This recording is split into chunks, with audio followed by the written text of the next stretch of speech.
Olá, eu sou a Tami do Literatami e este é o vídeo sobre os livros que eu li em novembro de 2023. Pois é, pessoal, estamos chegando a mais um final de ano e, como de costume, eu venho aqui mensalmente falar com vocês de forma breve sobre as leituras que eu fiz em cada mês, né? E agora, então, novembro. E antes de começar, eu vou lembrar você que está aí assistindo que eu trabalho com literatura, eu dedico a maior parte do meu tempo, dos meus dias, da minha vida à leitura, eu faço isso profissionalmente, então é natural que eu leia bastante. Não tô aqui para competir com ninguém e eu espero que você goste de receber essas indicações de leitura, tá bem? Então vamos lá. Eu comecei o mês de novembro lendo Áurea, do Henrique Rodrigues, que é um romance que saiu pela editora Estrela Cultural, um romance que tem como inspiração a tia-avó do Henrique Rodrigues. O Henrique é um autor carioca, que já tem vários livros publicados, 24 livros, assim, poesia, crônica, romance, várias coisas, infantil. E eu ainda não tinha lido o Henrique, foi a minha primeira experiência, e eu achei bem legal, assim. Ele vai ter como inspiração, então, a sua tia-avó, Áurea, e a partir da sua tia-avó ela vai criar essa protagonista de mesmo nome, que intitula o livro. É uma mulher negra que teve uma origem de vida muito pobre, morando ali numa favela, e o seu pai catava papel e tudo mais. E essa mulher tem a sua vida transformada pela educação. Então ela acaba entrando em contato com a literatura da Carolina Maria de Jesus, e no começo do livro ela está recebendo o seu diploma do EJA, né? Da Escola de Educação para Jovens e Adultos, porque muitos anos depois da idade escolar, entre muitas aspas, ela decide voltar a estudar com o incentivo da sua filha e consegue então o seu diploma, e é por aí que o livro começa, e esse momento de pegar o seu diploma acaba despertando essas reminiscências na narradora, e a gente vai acompanhar em primeira pessoa a sua trajetória até ali. Então é um livro super bonito e eu conversei com o Henrique Rodrigues, a entrevista com ele vai sair na semana que vem já. Então assistam se quiserem conhecer mais. Aqui tem recomendação da Eliana Alves Cruz, do Tom Farias, Kiusane de Oliveira. Então são vários autores importantes aí do nosso cenário brasileiro contemporâneo. E o Henrique trabalha muito diretamente com alunos do EJA, então ele fala até na entrevista.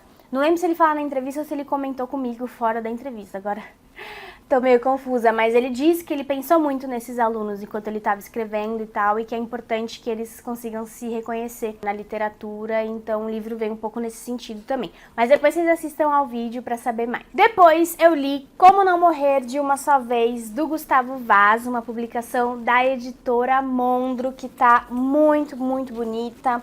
Essa edição tá um primor, gente. Como costuma ser mesmo o trabalho da editora Mondro. E este aqui é um romance que pode assustar pelo tamanho, mas flui, que é uma beleza. Ele vai contar a história, ele começa com um acordar do protagonista sobre o sol. Então ele acorda assim deitado, é uma imagem muito forte, muito teatral, o que já também traz bastante do trabalho do Gustavo Vaz, que é ator, diretor, trabalha com teatro, TV e tudo mais, e aqui debuta na literatura, esse é seu primeiro romance. E então esse personagem tinha acabado de cometer suicídio e se arrependeu. E aí ele acaba fazendo um acordo com o nada, essa entidade com N maiúsculo, para retornar à vida e com a condição de viver tudo novamente, mas podendo alterar 3 momentos da sua nova experiência, né? Então, essa é uma premissa que eu acho ótima, porque deixa a gente instigado para saber conhecer primeiro melhor esse protagonista, entender por que ele chegou ao suicídio, e depois porque também nos deixa muito curiosos, pelo menos eu fiquei muito curiosa, para acompanhar quais seriam esses momentos que o personagem, o protagonista, escolheria mudar o rumo das coisas, né? E eu gostei muito dessa leitura, acho que é um excelente primeiro romance e com muita potência cinematográfica, eu diria. Eu acho que ele daria também um bom monólogo teatral, mas enquanto eu estava lendo eu imaginava muito uma adaptação televisiva, cinematográfica pro livro. Mas eu já conversei com o Gustavo Vaz, a gente tem uma entrevista aqui no canal com ele. Também escrevi sobre o livro lá no site, então se você quiser saber mais sobre o livro, ele é um tipo de livro que eu recomendo para todo tipo de leitor, assim. É uma leitura muito bacana mesmo, eu gostei demais de conhecer o trabalho literário do Gustavo e espero que ele siga por aí, que eu possa seguir acompanhando também as suas próximas publicações. Então, conheçam Gustavo Vaz. Aí depois eu fui viajar e acabei escolhendo alguns livros curtos para ler, assim, né, em viagem eu gosto de fazer isso. Então eu gosto muito de ler na praia, eu estava na praia, falei, vou escolher alguns livros pequenos que eu possa ler mais facilmente, assim, pelo tamanho, tá? Não necessariamente pela temática, porque, por exemplo, comecei com Annie Ernaux, que a gente sabe que isso é uma daquelas, né, pequeninas mais poderosas. A gente tem aqui o Le Jeune Homme, que foi publicado no Brasil como O Jovem... Ai, já não me lembro como que ficou a tradução aqui. Mas eu li no francês mesmo, que pela editora Gallimard. Aqui no Brasil, a Annie sai pela editora Fósforo. Agora eu já não sei também quem foi que traduziu este livro especialmente para o português. Mas enfim, falando sobre a minha leitura especificamente, este livro aqui vai trazer um relato da Ernaux, como costuma ser, né? A Ernaux tem muito essa escrita de narrativas pessoais, relatos com base no que ela viveu e que vão formando meio que um mosaico da sua vida. E aqui ela vai contar a sua experiência quando ela já idosa, já na terceira idade, se é que a gente pode falar assim, mas ali já na casa dos 60 e tantos, acaba se envolvendo amorosamente com um homem muito mais jovem, que é um estudante da universidade onde ela estudou e tudo mais. E, bom, quem conhece a Annie Ernaux já pode imaginar que a partir dessa experiência tão íntima, ela vai acabar trazendo muito do social, de como a sociedade francesa reage a esse tipo de relacionamento e de como essa relação dela curiosamente estabelece um paralelo com a escrita do seu livro O Acontecimento, que eu acabei de resenhar aqui no canal, em que ela fala sobre um aborto que ela fez quando o aborto ainda era criminalizado na França. Então são muitas coisas aqui que a Ernaux traz num pequenino espaço, sei lá, deixa eu ver quantas páginas o livro tem. 60, nossa, 60 nada, tem 37, 38 páginas. Então ele é muito curto, é um relato breve que, no entanto, tem muita coisa a se discutir, assim. Então eu vou gravar um vídeo. Eu não sei se eu vou gravar um vídeo sobre ele sozinho. Eu tô com ideias de fazer talvez um vídeo sobre a obra toda da Ernaux, mas para isso eu preciso ler a obra toda, não é mesmo? Então não sei como é que eu vou fazer ainda, estou pensando. Mas por enquanto aqui já tem então um vídeo sobre Os Anos, que foi o primeiro livro dela que eu li, que é o mais rechonchudo, que eu acho espetacular, uma das melhores leituras da vida. E também agora tem sobre O Acontecimento. Então vamos ver em que momento eu falarei sobre Le Jeune Homme, mas com certeza falarei. Gostei muito mesmo, assim, desse livro. Eu tinha lido O Lugar, se eu não me engano. Já li tantas coisas da Ernaux que, meu Deus. Mas acho que foi O Lugar em que ela fala da sua relação com o pai, da sua ascendência social, né? E eu gostei, mas, assim, pra mim não chegou nem perto do que Os Anos causou. Agora esse aqui eu já senti mais impactante, assim como O Acontecimento também achei maravilhoso. Então eu tô falando isso porque várias vezes eu recebo perguntas, né? Pessoas pedindo indicação de por onde começar a ler Ernaux e tudo mais. Então talvez seja uma boa começar por este ou por O Acontecimento, enfim. Os Anos também pra mim foi maravilhoso, mas como ele é um pouquinho maior, talvez eu não indicasse logo de cara. Mas é isso. Depois, ainda nessa pegada dos livros mais curtos, eu li Natureza Urbana, da Joana Bertolo, que é uma autora portuguesa que eu amo de paixão. Eu tô devendo pra vocês uma resenha do livro Ecologia, que foi a melhor leitura, uma das melhores leituras que eu fiz no ano passado, que é um romance bem maior, também publicado pela editora Dublinense, assim como o Natureza Urbana. E eu amei, amei, amei. Então, quando a Dublinense publicou este aqui, eu já na hora quis ler. Agora aproveitei essa circunstância da viagem para lê-lo.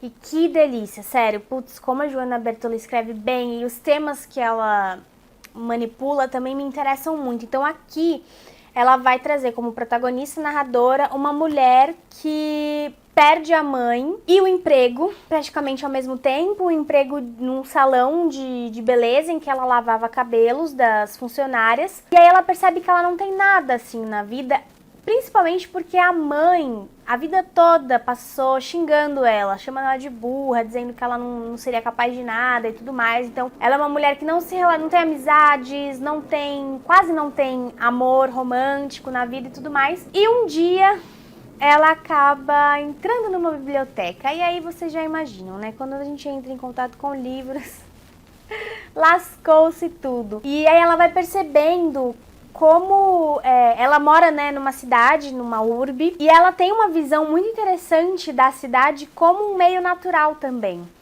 E um espaço em que a natureza, como a gente costuma separar do urbano, muitas vezes, né, trazer, sei lá, o meio ambiente, esse tipo de expressão, como esse meio ambiente está interligado à ideia de urbe também. E aos poucos ela vai questionando algumas relações, por exemplo, que os seres humanos têm com determinados animais. Enfim, não vou falar muito mais porque esse aqui é um livro curto também, esse aqui tem 60 páginas. Eu amei essa leitura, juro, vou falar com vocês sobre ecologia, sobre natureza urbana. Provavelmente vou fazer um vídeo só pros dois, pensando porque eles têm essa relação temática, enfim, foram escritos pela mesma autora. Mas sério, gente, leiam Joana Bertolo. Acho que pode começar por aqui, é uma excelente porta de entrada, mas ecologia também é maravilhoso. Em seguida, eu li Brancura, do João Foss, que saiu pela editora Fósforo, com tradução de Leonardo Pinto Silva. O João Foss, que acabou de ganhar o Nobel de Literatura, né? Ele foi o Prêmio Nobel de 2023 e que é um autor norueguês. Parece que ele tem muitos livros publicados em diversos gêneros, mas aqui no Brasil ele ainda... Eu acho que ele já tinha sido publicado há alguns anos, alguma peça de teatro dele, algo assim. Mas aí quando ele recebeu o Nobel, a editora Fósforo já estava com um livro no prelo e aí lançou Brancura. A Companhia das Letras também lançou o É a Alice, não sei se é assim que se pronuncia, mas enfim.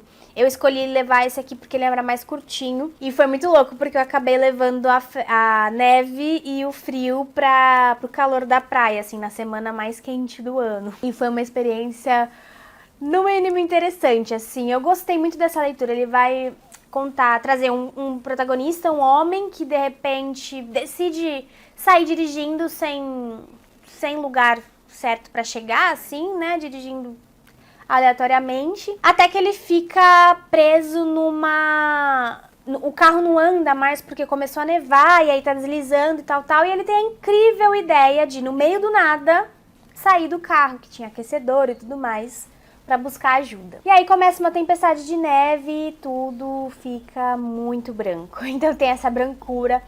E é muito louco, assim, como o John Foss, ele vai... Assim, é um enredo, né, que parece tão simples, mas ele tem uma capacidade de adentrar a mente do personagem e de transmitir essa sensação que o personagem tá vivenciando ali nessa situação que é, no mínimo, desesperadora, né, muito desesperadora. E é realmente, olha, louvável, de verdade, assim. Claro que eu só li nem 1%, talvez, da obra do John Foss, né, mas tomando por base este livro aqui, eu entendo o prêmio, apesar de todos os pesares, tá, gente? Mas gostei muito dessa experiência de leitura. Eu quero ler o livro que saiu também pela Companhia das Letras pra gravar um vídeo pra vocês falando sobre os dois. E aí você aí que já leu algum deles ou os dois, me diga qual você gostou mais, você começou por qual e tal. Vamos trocar, que estamos aqui pra isso. E aí, eu não fui a Flip, mas eu li o livro novo da Mônica Orreda, que é a autora equatoriana que estava aqui na Flip, porque a minha intenção, na verdade, era gravar um vídeo sobre a obra da Orreda para lançar antes da Flip. Mas não deu tempo, não deu certo, então eu vou lançá-lo depois, porque eu já li o Mandíbula, que é um romance dela, que eu falei aqui pra vocês, que é sensacional. Acho que eu li esse ano e foi uma das melhores leituras que eu fiz neste ano. E li também o História do Leite, que é um livro de poemas dela, que saiu pela editora Jabuticaba, que também é ótimo. E aí, eu já tava querendo ler o Voladoras, que é o livro de contos dela. Então eu li romance, poesia e contos. Esse aqui saiu pela editora Autêntica, com tradução da Silvia Massimini Félix. E eu aproveitei, então, a ocasião da Flip e tal, pra já tirar esse aqui da estante e depois gravar pra vocês um vídeo sobre os 3. Esse vídeo vai sair, já estou preparando o roteiro dele. Mas Voladoras, o que dizer de Voladoras? Gente, a Mônica Orreda é uma autora, como eu falei pra vocês, equatoriana, e ela tem uma literatura, assim, muito perturbadora. Eu imagino como é a mente dessa mulher, mas é um perturbador, assim, encantador ao mesmo tempo. É muito diferente, mas eu acho que se você tiver lido, por exemplo, Samantha Schweblin, Mariana Henriques, talvez você tenha um gostinho, assim, da sensação que a literatura da Mônica Orreda causa. De novo, um gostinho, porque são muito diferentes, mas, enfim. Então, ali nessa pegada do terror social, essa onda latino-americana de horror escrito por mulheres que é fascinante. Eu, pelo menos, acho fascinante. E aqui neste livro, então, ela vai trazer vários contos em que as mulheres experimentam de diferentes formas o horror de estar num corpo de mulher. E é uma violência contagiosa, assim, em todo aquele espaço, porque ele é um livro muito andino, então o espaço dos Andes tá muito presente aqui, diretamente, né, no rumo dos acontecimentos e tudo mais, influenciando talvez o comportamento dessas personagens. E parece que também há muito de lendas andinas aqui ecoando no livro. Então eu ainda, como eu falei, eu ainda tô fazendo o roteiro do livro, ainda tô na fase de pesquisa. Então depois eu venho falar com vocês com mais detalhes sobre o livro e tudo mais. Mas olha, é muito louco isso aqui, é muito louco. Aquele tipo de livro que, assim, se você ler antes de dormir, vai afetar seus sonhos, assim, certamente. Mas é uma potência dessa mulher que, olha, está de parabéns. E acho, não sei se eu falei, mas ele saiu pela Autêntica Contemporânea, que é um selo da editora Autêntica que eu tenho amado acompanhar. Acho a curadoria desse selo excepcional. Foi por ele também que saiu o Mandíbula. Então, se você gosta de contos, se você gosta de terror latino-americano, sem conhecer Mônica Orreda. Aí depois eu voltei pra casa, e então os próximos livros já não foram mais lidos na praia, mas eles ainda são livros curtos. A começar por esse aqui, Homens ao Sol, do Hassan Kanafani, que é um autor palestino que morreu num atentado há muitos anos, né? Eu já não sei direito, não sei se aqui vai ter a informação, porque eu já tinha lido o Hassan antes e eu sabia disso antes de ler esse aqui. Acho que não tem essa informação aqui nessa edição. Mas, enfim, ele foi publicado pela editora Tabla, pela qual eu sou completamente apaixonada. Se você não conhece a editora Tabla, você tá perdendo. E ele tem a tradução da Safa Jubran, que é uma das maiores tradutoras do árabe que a gente tem aqui no Brasil, inclusive formadora de novos tradutores e tudo mais. E esse livro vai contar a experiência de homens que precisam fugir da sua terra natal pelo deserto. E...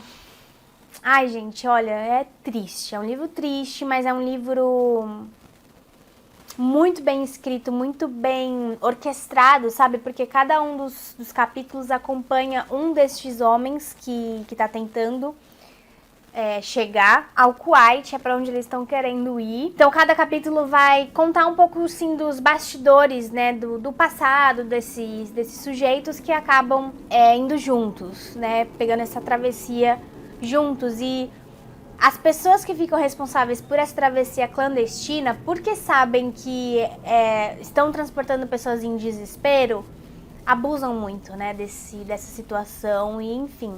É um livro triste, mas maravilhoso, assim, eu achei muito bom. Gostei muito de saber mais dessa experiência.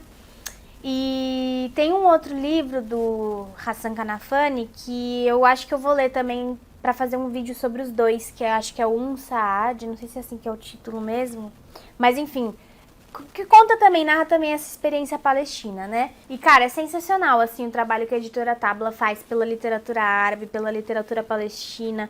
Esse livro aqui, ele foi publicado neste ano mesmo, em 2023.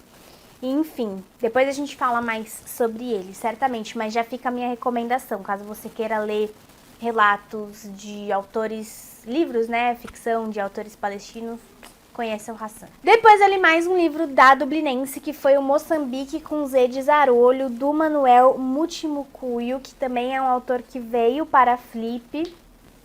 E nesse livro ele vai imaginar como seria Moçambique se de uma hora para outra decidissem implantar o inglês como idioma oficial no lugar do português. E aí ele vai ter então como protagonista um empregado doméstico chamado Rolo, que trabalha para acho que é um deputado. É um deputado moçambicano que tenta ir contra essa... Como é que eles chamam? Não é revolução, é renascimento moçambicano. Ele tenta ir contra essa nova política, mas não dá certo. A premissa do livro é justamente essa, dessa implantação. E aí o Manuel vai, a partir dessa ideia, demonstrar como a língua e essa noção de língua oficial influencia diretamente a vida dos cidadãos de um país, né? De como isso pode ser excludente e elitista e completamente desligado da realidade da maioria do povo, assim. Então é bem interessante nesse sentido o livro para a gente pensar a importância mesmo da língua para a formação identitária e para sobrevivência cotidiana mesmo das pessoas. Então se vocês tiverem interesse eu posso gravar um vídeo sobre o livro. Quando eu fiz algumas matérias de literaturas africanas, de língua portuguesa, essa questão linguística era sempre trazida à tona, assim, pelos professores, né? E também eu fiz francês e a gente leu algumas coisas da Argélia, por exemplo, e de outras colônias francesas. E essa questão linguística realmente, assim, não tem como não passar por ela se a gente está falando de um país que foi colonizado. Então, é muito legal ver um autor contemporâneo ainda levando em conta a importância disso tudo, né? Enfim, o Manuel veio para Flip, então talvez tenha até como ver vídeos dele, da participação dele aqui para conhecê-lo melhor, mas mais uma publicação da editora dublinense que vale a pena conhecer. E por último, mas não menos importante, eu também li Caminhos Curtos para Caracóis, da Paula Maria, que é um livro de poemas. Eu já tinha lido o primeiro livro da Paula Maria, que é uma autora capixaba, se eu não me engano. Ela nasceu no Espírito Santo. E aí eu li os primeiros pedaços, que é um livro de poemas que eu achei uma graça. E esse aqui também, eu acho que talvez eu tenha gostado até mais desse segundo livro, que foi publicado pela editora Urutau, que eu já falei aqui várias vezes, tem uma curadoria de poemas, de livros de poemas excelente. Os romances também que eu já li da Urutau eu gostei. Então, enfim, é uma editora que eu gosto bastante. E aqui neste livro a Paula vai então desenvolver um pouco essa ideia do ser que carrega em si a própria casa, sabe? Essa coisa do caracol e ao mesmo tempo do desajuste, né, desse ser no mundo. E ela tem uns poemas, assim, é muito interessante, porque ela tem uns poemas meio feéricos, sabe? Mas que são, então, delicados, mas deslumbrantes ao mesmo tempo. Então, são poemas curtos e com imagens muito bem escolhidas, muito bem colhidas e elaboradas, enfim. Eu gostei bastante, é um livro também muito contemporâneo, então ele dialoga diretamente com questões contemporâneas, tipo as redes sociais, enfim, várias coisas aqui. E eu levei a leitura de um poema lá pro Instagram do Literatami. Se vocês quiserem saber mais, conhecer, vou deixar o link aqui embaixo. E na sexta-feira, dia 1º de dezembro, acho que o vídeo vai sair depois disso, mas eu vou participar do lançamento deste livro, vou conversar com a Paula sobre Caminhos Curtos para Caracóis. Adoro esse título também. Tem muito de uma assonância, né? Enfim, muito, muito legal acompanhar, assim, a trajetória poética da Paula. Então, essas foram as minhas leituras de novembro de 2023. Se você gostou do vídeo, não se esqueça de curtir, comenta aí embaixo quais foram os livros que você leu, quais deles, dos que eu citei aqui, você quer saber mais, sobre quais deles. Inscreva-se no canal se for novo por aqui, considere apoiar o Literatami para que o canal continue existindo, esse apoio é fundamental. E eu vejo vocês no próximo vídeo. Tchau, tchau!